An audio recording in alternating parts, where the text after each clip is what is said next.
Distinguished guests, fellow citizens, today I'm going to speak on behalf of the communities and the people and the businesses within the communities that are, have been and will be affected by the plan.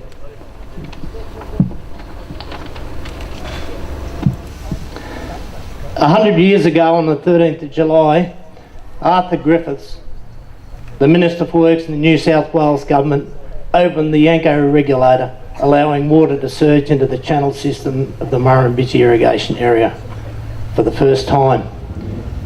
It was an amazing feat, as they had no satellites and no heavy automated equipment. They worked with horse and cart. They lived in shanty towns and primitive environments throughout the construction. This type of system now has been developed on many waterways throughout southern New South Wales, bringing health and wealth to the environment and communities. I only wish that we could show them today what they have created and the impacts and the differences it has made on this desolate, parched parcel of ground that it was. It has over the 100 years developed an amazing environment of opportunities for all creatures, great and small, to prosper and grow, man, plant and animal.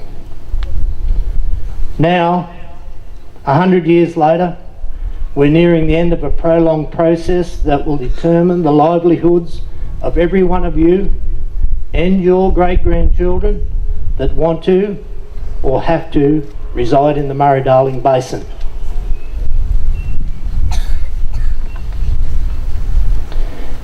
It was a process where the outcome had been determined well before it started.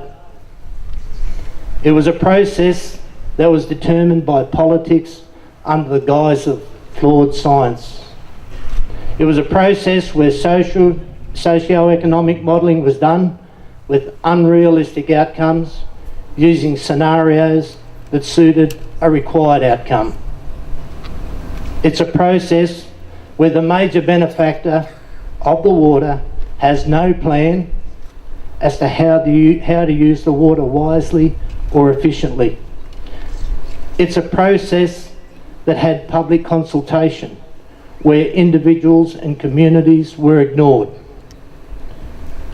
And it's a process that has stalled and interrupted the progress of the communities within the basin that has a reliance on water. We remember back in 2011 when it was realised that a bureaucrat could not deliver the plan and the required outcomes. Burke then employed a salesman. They put a new cover on the plan, added a phrase called adaptive management, which means we can change our minds as we go along, and sent it back to us at a great cost. The process still failed to deliver a balanced plan.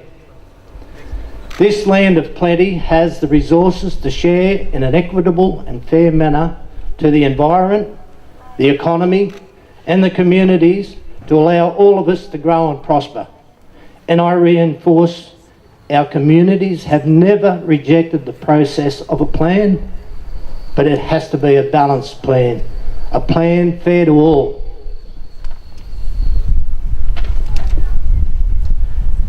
Minister Hodgkinson, we're at a difficult stage of the battle.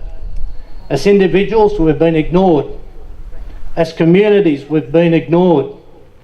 Correct science means nothing, and corrections to data and modelling on socio-economics has been ignored. Minister, the mums and dads and families, the businesses and their employees, everyone in an irrigation community of the Murray-Darling Basin needs your help. We need the New South Wales Government to stand toe-to-toe with Minister Burke, his government, and not give them one drop of water until we have a balanced plan.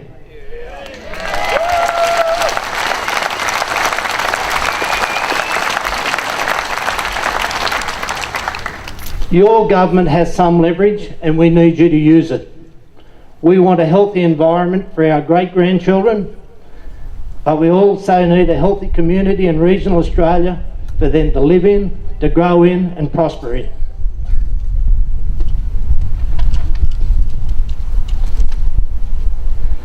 I ask you all just to take a moment.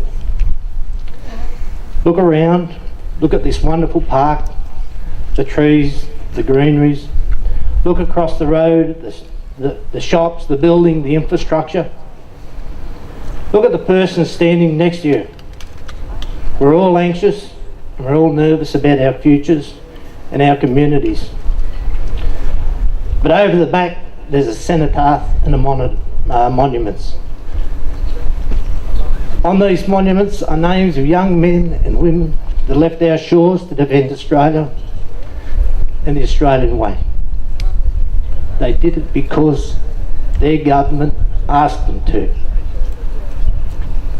Many didn't return. Sometimes I ask myself, with this out of control federal government we have and what they're forcing onto us, was it worth it? Minister, we need your help, please.